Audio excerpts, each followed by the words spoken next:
very good evening to everyone to Off the Cuff. And it is an extremely special edition of Off the Cuff with none other than the Pakistan High Commissioner, Mr. Abdul Basit. I know that every journalist in the country would want to be in the shoes of Mr. Shekhar Gupta and Pranab, editor ThePrint, this evening. It promises to be an extremely interesting and, if I might add, extremely controversial evening. I'm going to hand over now to Shekhar and Pranab to carry the conversation. Basit sahab, thank you very much for finding the time. Am I right to say that the job you've held for a full tenure, Pakistan's High Commissioner of India, as the job of your counterpart, India's High Commissioner to Pakistan, is the most fun and the most challenging job in diplomacy? First of all, thank you very much, Shekhar, for inviting me to the Off the Cuff. Greatly appreciate and looking forward to an interesting and constructive discussion this evening. I think it's both. It's both fun and challenge. Fun in the sense that we know each other very well. Usually stays very comfortable. We can make many, many friends. And challenging because issues which continue to bedevil our relationship are very complex issues, and to put the bilateral relationship trajectory on a constructive, positive path is always very difficult. But it is important not to give up because this is a very important relationship for both the countries, I believe.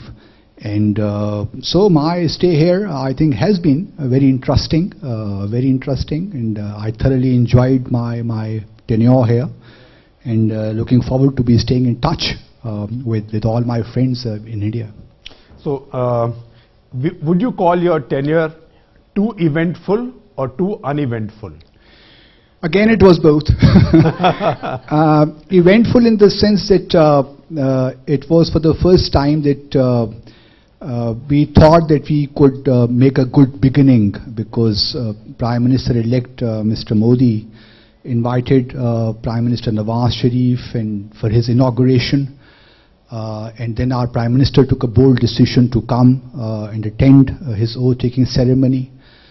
So the meeting between the two went very, very well, beyond my personal expectations. So we were very happy and upbeat about this, that things would now, can be taken forward. But unfortunately, subsequent events did not help us. And then we had a phase where we kept on trying different options as to how to break the ice, how to overcome the gridlock. And finally, I think after some behind-the-scenes work, we were able to convince Sushma Swaraj Sahiba to visit Pakistan to attend the Heart of Asia Conference on Afghanistan in December 2015. And you all know that we were able to agree on a comprehensive bilateral dialogue. So that, I think, was the high mark of my 3-year tenure. And we again were very happy and were looking forward to the resumption of the dialogue process. But then the Pathankot happens and everything falls apart. So, I mean, it's a difficult relationship, as I said, but the key is not to give up. So why did Pathankot happen? What was somebody aiming to achieve through Pathankot? No, I'm not privy to those, who have committed that crime. So don't ask me. No, I'm asking for your studied understanding of the motive. Who would benefit from breaking this process, which was taking a turn for the positive? I think let's look at it, from other perspective. Both Pakistan and India lost an opportunity to continue with that positive process. Though after the Pathankot, I must commend both the sides for not be disrupting the whole process in haste. We try to retain the spirit of cooperation as you would remember, our Prime Minister called Prime Minister Modi and assured him that both our countries should work together in order to get to the bottom of the incident. And then our joint investigation team also visited the venue. Despite the limited, mandate, I think the visit itself was helpful in many ways. So we did try to cooperate in order to understand or get to the bottom of the incident. But then, unfortunately, we were not able to sustain that cooperation because, from our viewpoint, it was important that while we are dealing with the Pathankot and other terror issues, we thought it is equally important to get the dialogue process back on track. But India wasn't ready for that. There's a perception in India that each time there is any measure for a conversation or any hope for a dialogue or any such site is created, it automatically attracts some kind of a terror attack or something of the sort, which derails the process. And somehow or the other it happens to have its origins in Pakistan. And the perception is that Pakistan doesn't do enough to act against those who actually try to derail this process. So we keep going around in circles. So what's the incentive for India to actually come to the talking table? With due respect, I would not really agree with the latter part of your question or comment. All the more reason for the two countries to not to become hostage to such actions or such crimes. All the more reason for us to reach out to each other and do not disrupt the bilateral engagement. So as the two sides agreed back in 2009 at Sharm el-Sheikh that we better separate our engagement, bilateral dialogue from terrorism. So I think if we can recapture the spirit of the Sharm el-Sheikh joint statement, things can be taken care of. And then secondly, the incentive for India is that you cannot even address issues related to terrorism by disengagement, by not engaging with each other. In order for us to deal with such a huge monster that is terrorism, we need to cooperate with each other, we need to talk to each other, we need to engage with each other. You're saying Sharm el-Sheikh is the basis, is the best basis to move forward? I think so, and this was also agreed in certain ways, in some ways at UFA, because we came up with another stream of our engagement, that is NSA mechanism, whereby NSA and two National Security Advisors were mandated to deal with terror issues. And then the other stream was to talk on other issues, including Jammu and Kashmir, Siachen, Sir Creek, and so on and so forth. So we need to, get back to those two streams, to put it this way. So are the NSAs talking to each other? Sorry, even today? That you need to ask your NSA, please. You would know. What is your NSA telling you? I haven't asked him. So what went wrong after UFA? UFA, you would all remember that there was I think we differed on the interpretation of the UFA joint statement. We thought that UFA statement had two operative sections. One was dealing with outstanding issues, including Jammu and Kashmir, though it was not mentioned explicitly, but when you say all outstanding issues, every issue is included. And the second operative part of the statement was NSA meeting and issues dealing related to terrorism. So whereas India was interested in discussions between the two NSAs on the latter second half of the joint statement, it was not very forthcoming to have a meeting between the two foreign secretaries when the advisor was here, so that they can discuss modalities for our future engagement. So I think that was the main reason as to why our advisor could not come to New Delhi. And then the interaction with the Hurriyat was also kind of, a moot point. Was there at any point a serious effort to open a back channel with this new government? back channel, when the two prime ministers met, I can tell you that there was some discussion on this issue. But then, since we could not really do much about the front channel, the two countries perhaps thought it's not advisable to have the back channel kind of, working on its own. Because first we need to have a structured dialogue in place, and then to see as to how the back channel can complement that process. So the back channel on its own, I think both the countries agree, would not deliver on its own. So should back channel complement the structured dialogue, or should structured dialogue be a complementary cover for the back channel? Because business is done on the back channel. You can interpret it both ways, but I think if the front channel is there, then you can always, can take advantage of the things which you cannot discuss in the front channel to be more, discussed informally in the back channel. So that is the way how things have been done in the past as well. See, I will not use an expression as euphemistic as a perception. The belief in India is that powers that be are not in front. That is your army. Elected leaderships have limited authority. So what's the point of engaging? You engage every once in a while, but make very little movement. Frankly, more movement has been made in the past with your military rulers, between Musharraf and Dr. Manmohan Singh. Even before that, between Zia and Rajiv Gandhi, in a very fraught situation in 1987 and onwards.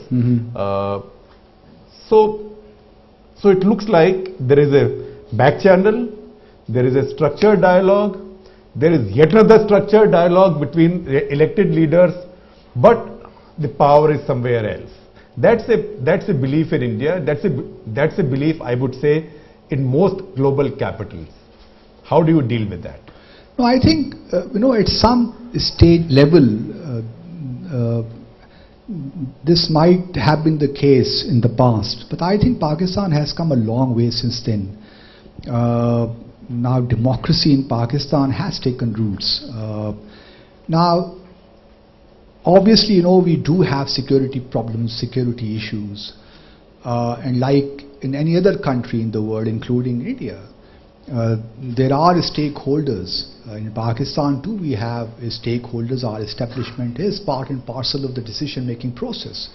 But to say that they drive the whole Pakistan foreign policy, I think is not correct. No, they may not drive, but they can stop it. Not really, not really, because and I can tell you from my own experience that there is kind of national consensus in Pakistan that we want to have a normal relationship with India.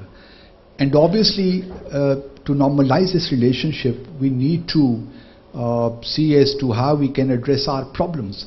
Now, Pakistan can come this far, but we cannot normalize our relations unilaterally. I mean, things cannot be done on the basis of your perception. I think you need to engage and then see as to where does the government stand, whether or not we are capable of taking decisions or not. So the proof of the pudding is in the eating. Today you have India talking to all its neighbors. It launches a satellite in which all members of the SAARC countries are there as part of it. Pakistan is not. Pakistan plans to host a SAARC summit. It does not happen.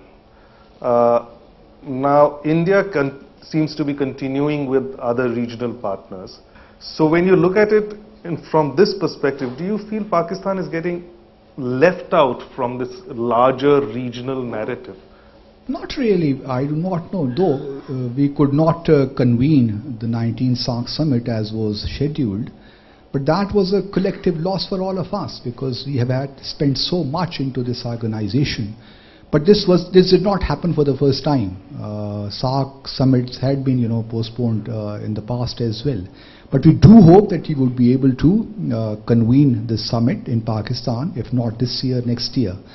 As for your observation that Pakistan has been left out, I do not agree because this year we were able to host ECO summit in Islamabad, which was a grand success, which was attended by all the President of Turkey, Iran and other Central Asian Republic presidents and prime ministers.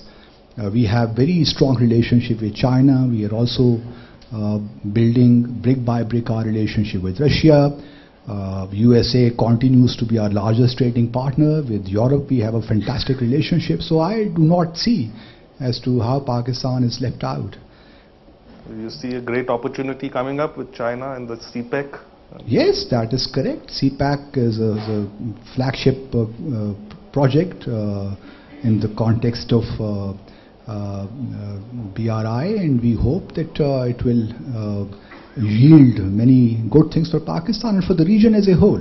At the end of the day, it is the region, which should be benefiting from this huge project. China, bilaterally we have a great relationship. You all know about it. China does want to join the SAARC, but there is, we still do not have consensus among the current SAARC membership. But China is a major power now, and I think its engagement in the region is always helpful and useful for all of us, economically and otherwise as well.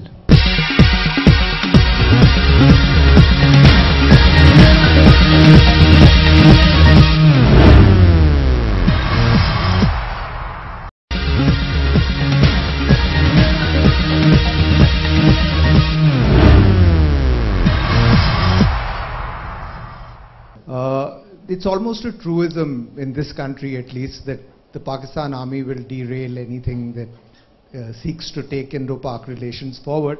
Is the lesson that emerges from here that a Pakistani chief who's even well-intentioned and who's looking for easing the relationships and taking it forward, is he just going to be stymied by institutional sort of inertia and the whole sort of the ethos of the Pakistan army, as it were, that we will not allow relations to go forward? Can even a Pakistan army chief not change that? Again, with due respect, I do not really agree with your contention. 2004-2007 was the best period in the recent history of Pakistan-India relations, because things did move forward, and then the chief executive was also the army chief.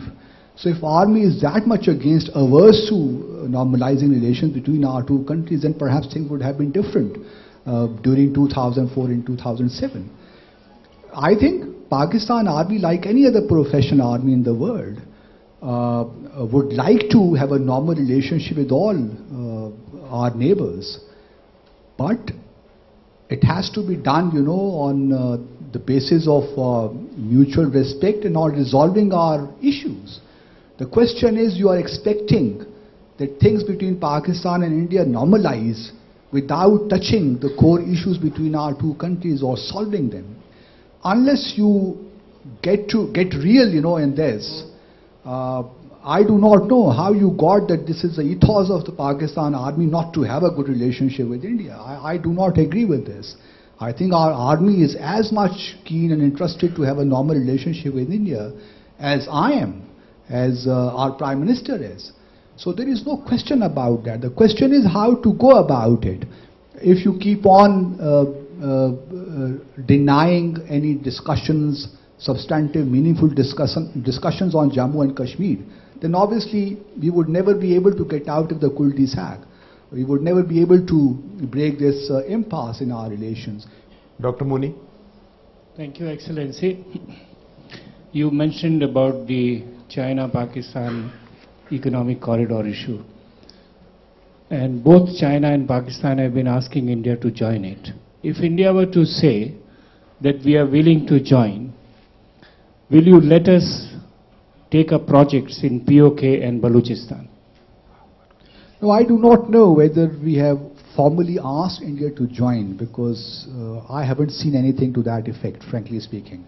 Let the engagement process resume between our two countries, and then we can always discuss these possibilities. But as of today, there is no formal proposal from the Pakistan side, at least. I do not know about China, that India should join the CPEC.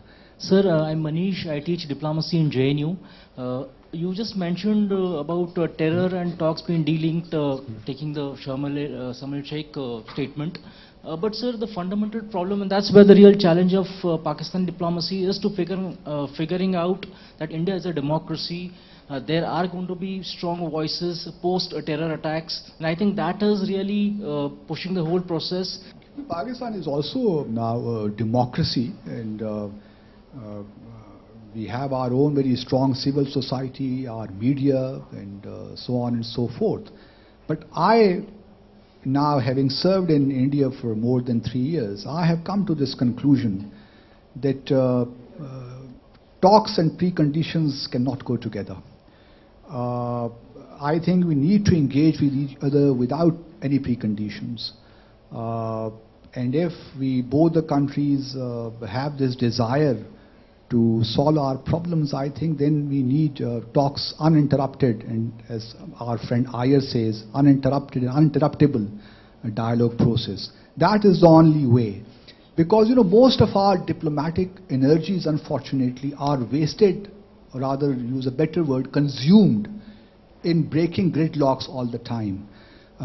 We start a dialogue process, then something happens, and then we are back to square one. And then most of the time is spent on how to overcome that particular impasse. So we need to get out of that cycle and act as mature nations, and then try to solve our problems. That is the only way. You cannot brush the issues under the carpet. We have seen that. Important is whether or not the two countries are ready to address the core issues which are important to normalize our relationship. So are you then saying that unless you address what you call the core issue, Jammu and Kashmir, Pakistan government cannot do whatever needs to be done to make sure there are no terror attacks in India? No, I'm not saying that. I'm not saying that. Terror is also a huge issue for us. And we would very much like to discuss that with India, because we also have problems when it comes to terrorism. And the conviction of Kulbhushan Jadhav clearly shows that we do have concerns as well. It is not that we are shying away from discussing terrorism, but I think ours is a more comprehensive approach. And we are not saying that when we resume the dialogue process, we would have a magic wand and somehow we would be able to resolve or solve the Kashmir problem. That may take time, The important is to engage on all issues, and as we move forward, we will be able to get good results in one area, perhaps earlier than other issues. So this is the way you move forward. That would also help build confidence, mutual confidence, good environment, and then eventually that would help you to deal with the difficult issues. Hi Commissioner, I'm Sonia Shukla. I'm a fellow with the Institute of Chinese Studies. I think the elephant in the room is actually a dragon, which is China. Now, do you think that the entry of China into the region with the BRI has complicated our bilateral relationship further? Not really. I do not think so, because China, I think, whatever I know, has always been encouraging both India and Pakistan to engage with each other constructively. And this has been Chinese position all along. So I do not know how China's engagement with Pakistan or in the region at large is a problem. I think China's involvement or China's encouragement to both India and Pakistan should be looked at positively, in my view. And then economically, I think we all, even India has been speaking, talking about connectivity, regional cooperation, integration, and that is, I think, is required for all of us if we were to realize our full potential, economic potential. And China being, one of the second largest economies, I think its involvement in the region should be seen positively. And this is how I look at it. So are you watching the current involvement of China in the region that's making headlines right now? Oh, No comment. So you said China encourages India and Pakistan to engage. Yes, definitely. So But what then you is- do have your own bilateral Yes. problems with So China. in terms of what's happening right now on our eastern borders, would Pakistan have advice for India and China? No, I think the advice which I can give most tersely is that, as China says, that the two sides need to adhere to the 1890 convention, both in The advice you give is what letter China and says. spirit.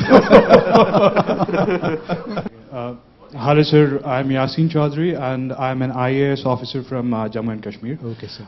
Sir, as you know, last year we had a major unrest in Kashmir. There was a lot of blood on the streets, a lot of people died. It was a very grievous time for us. And it was at that critical juncture that Mr. Nawaz Sharif goes to the UN and terms the killing of Burhan Wani as the assassination of a popular rebel youth leader. Do you think that this posturing, especially at the international level, was in our common interest for peace in Kashmir? Or should we take that as just another extension of the good terrorist, bad terrorist dichotomy which Pakistan is known to play for ages? You know, it's not the Prime Minister of Pakistan. You would agree with me that over 200,000 Kashmiris attended Burhan Wani's funeral. No? Okay, how many? And 4 or 5 funerals were held. Thousands of people attended his funeral, isn't it? I mean, And he was called by them a martyr. So either you accept what the people of Jammu and Kashmir believe and think, or then you do not, you just ignore the ground reality. It is for you to decide. But I think the response or the way people came out to attend his funeral, that was unprecedented. That was unprecedented. So staying with that thought, what is Hizbul Mujahideen to the government of Pakistan? Is it what kind of an organization does it represent? First of all, you know, we need to understand that I understand that how you look at it, this is struggle. But for us, Kashmiris are fighting for their legitimate right to self-determination. And this struggle is legitimate both from the context of the UN Charter and the Universal Declaration of Human Rights. So, from our perspective, nobody can take that inalienable right of Kashmiris away from them. And that right is inherent. but the head of Hizbul Mujahideen has now been declared a global terrorist by the US, which is also a very important ally of your country. But Shekhar, getting one individual designated as terrorist, you cannot delegitimize the legitimate or indigenous struggle of Kashmir. Is Hizbul Mujahideen a terrorist organization, or is it a freedom fighting It is not a organization? terrorist organization, and US does not recognize that as a terrorist organization, by the way. No, Hizbul Mujahideen. Hizbul Mujahideen is not recognized by US as 2003. No. We'll check. You check that. Yes. So Hizbul Mujahideen is not regarded as a terrorist organization. As I said, its struggle is legitimate. Would you call it a freedom fighting organization? Yes, definitely. They are fighting for their struggle is legitimate. UN Charter recognizes that, and that is their inherent right. And they can operate from territory controlled by you. But they're not operating. It is all indigenous. The guy is sitting in Pakistan, that is correct, because we do support this struggle, as I said, politically and diplomatically. So we do not recognize them as terrorists as you do. Our perspective is altogether different. Hence, all the more reason, in my view, in order to bridge this chasm, this divide between as to how you would like to portray this struggle and how we look at it. It's all the more reason for our two countries to sit across the table and discuss all these issues. Without that, I do not see as to how we can bridge this even perceptual gap between our two countries. You had mentioned about the UN Security Council Resolution 47 of 1948. Is it not a fact that the resolution envisaged 3 sequential and mandatory steps.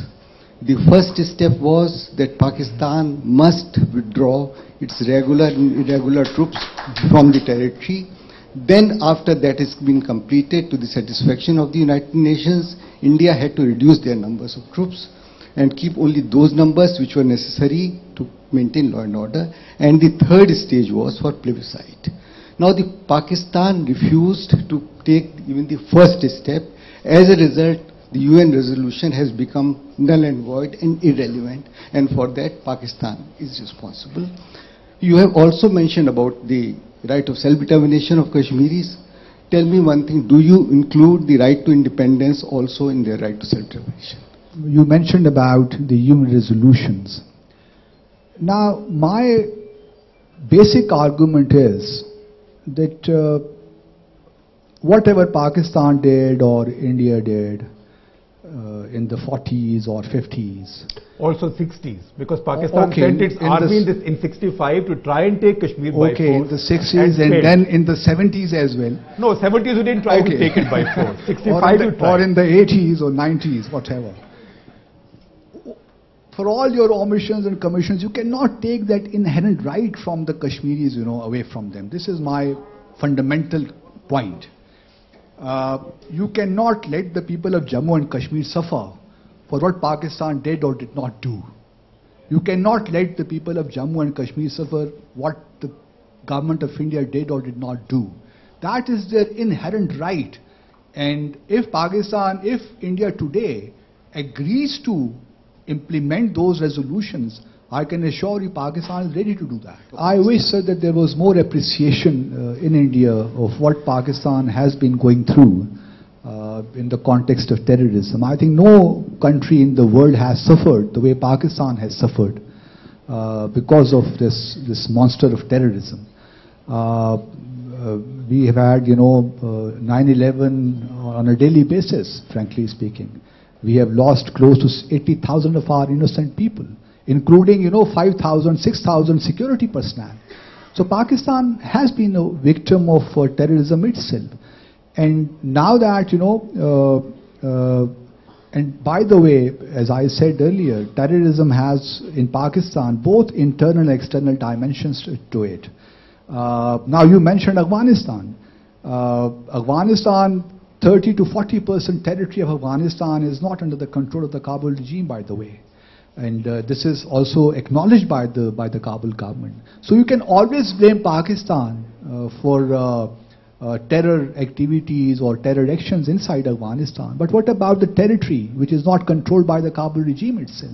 Sir, your entire argument seems to be hinting on one fact, that it's the will of Jammu and Kashmir people. Sorry? The will of the people of Jammu and Kashmir. That's your argument. Yes, yes. They have expressed their will. Now, after the people of Jammu and Kashmir express their will, who are you to say? No.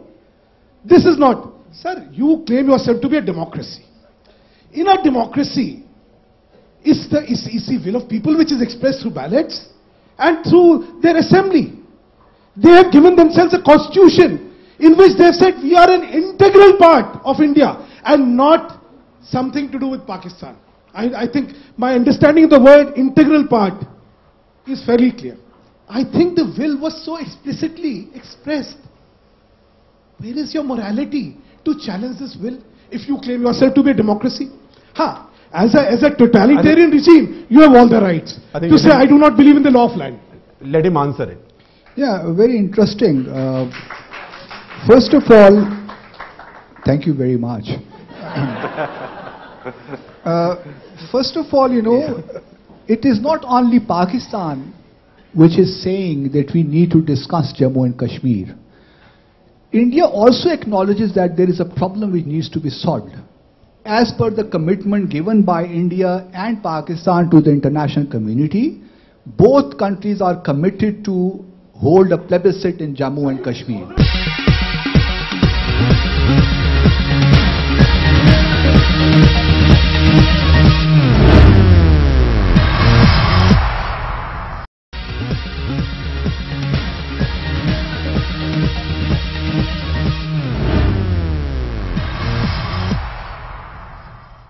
My name is Saral Sharma. I'm a researcher at the Institute of Peace and Conflict Studies. Sir, may I get your comment on the ongoing turbulence in the domestic politics in Pakistan, where Mr. Sharif and his family is facing this Panama Gate hearing. So, and the investigation just got over day before yesterday. So, what's your take on PM Sharif getting further and further weakened, his position, his leadership is getting weakened, and the opposition parties are constantly pressurizing him on the Panama Gate case and other issues. So do you think, and also the 2018 elections are coming as well, so do you think all these issues are going to impact the peace process, or let's just say the peace dialogue between India and Pakistan? What's your take on that? Well, thank you, Mr. Sharma. I do not have any take on the process, judicial process underway in Pakistan. I would not like to comment on that because that is our internal matter. Whether or not that is affecting the peace process, I do not know, because we find reluctance from the Indian side. And this is not something which is of today. It has been going on now for 3 years. We have not been able to resume the dialogue process. Sometimes we have elections here as well as state elections, and then there are different dynamics which are working not to engage with Pakistan. So I think the window is getting narrower and narrower for engagement between the two countries. And what happens next year after elections, I do not know. I cannot prejudge the outcome of the elections. And then you have elections in 2019. I do not know whether the two countries will find it possible to engage with each other. But I think we should not be losing more time as far as I am concerned. Even if we have 3-4 months to engage with each other, I think that would always serve a positive purpose. If we are able to do that, why not? So you say it is difficult to engage. Both countries. Looks like, honestly speaking, at this point in time. We know that you also have been very frustrated at times, trying to put things together, but things just fall apart at the last moment. And this is happening for the last 70 years. So all high commissions. But why can't you give, say, for instance, something as simple as consular access to Kulbhushan Jadhav? I mean, it restores some confidence. Now that consular access to Kulbhushan Jadhav, as you know that we do have a bilateral agreement on consular access of 2008, 21st May 2008. And issues related to security are decided on merit. So Kulbhushan Jadhav is not an ordinary citizen. He was tried for espionage and subversion in Pakistan, and he was convicted for that. And then you have taken the matter now to the ICJ for the consular access. Now let's wait and see what happens. See, his point is, frankly, first of all, he was tried, as we see it in India, he was tried in a secret court proceeding, military court proceeding, which most civilized democratic countries will not treat as, not accept as due process. But wherever it's gone, maybe it would not have gone to ICJ if a simple, it's not even a courtesy, it's just a normal thing between two countries. If he's a citizen of our country, and India has accepted that he's a citizen of our country, why should he be denied consular access? What can consular access, what harm can it do to Pakistan's interests, because he's in your control? Oh, I can cite scores of examples where ordinary Pakistani prisoners have not been given consular access. But that is beside the point. They still are prisoners. Yeah, still are prisoners. But that is beside the point. Even if you give us consular access to those 85, it would not really affect our decision on giving consular access to Commander Jadhav, because he is not an ordinary citizen. And therefore he has been treated differently. And then you refer to military courts in Pakistan. He is not the only one who has been tried before the military court. Even Pakistani terrorists, even Pakistanis have been tried. He's a foreign citizen. He's not your citizen. He's another. He's not our citizen. But then, nothing special was created for him. And we have a peculiar situation, Shekhar. Try to understand that. We have been fighting against terrorism for years now. So we have a very sui generis kind of situation in Pakistan. So in order to deal with such extraordinary situations, you have to come up with something more effective. And hence, under the constitutional amendment, we have created these military courts in order to expedite the judicial processes against terrorists and execute them accordingly. So that we do not find or we do not draw pleasure from these things. But I think these are the requirements of the nature of the problem Pakistan is facing. Because you understand the implications of this. Is there, I don't want to say way out, is there a different way to handling this issue? No, it has already been handled. He has been convicted. Now he has submitted his mercy petition to the army chief. Now it is for the army chief to take a decision on that. If his conviction is upheld, if mercy petition is refused, then he has the right to appeal to the president, and then the president will decide, take a decision. So beyond that, I do not see as to how we can deal with this issue. It has already been dealt with through a proper process in Pakistan. There is a perception, and has been brought out by large number of people, that military and mullahs have been the major stumbling block between the two countries coming together. And you've been trying to advocate that your country is a fully functioning democracy. We start with JIT. We had a JIT team going to Qatar headed by a brigadier. Now you have serving brigadiers investigating a prime minister of a country. ISI, MI both are represented in JIT. Firstly, is it a functioning democracy? Secondly, do you want to counter terrorism by de-radicalizing? Because you are actually, because subsequently we had the case of Ravita Megwar, where a girl below 18 years was picked up and forcibly converted. When did I say that all is hunky-dory in Pakistan? Did I say that? We do have our own problems.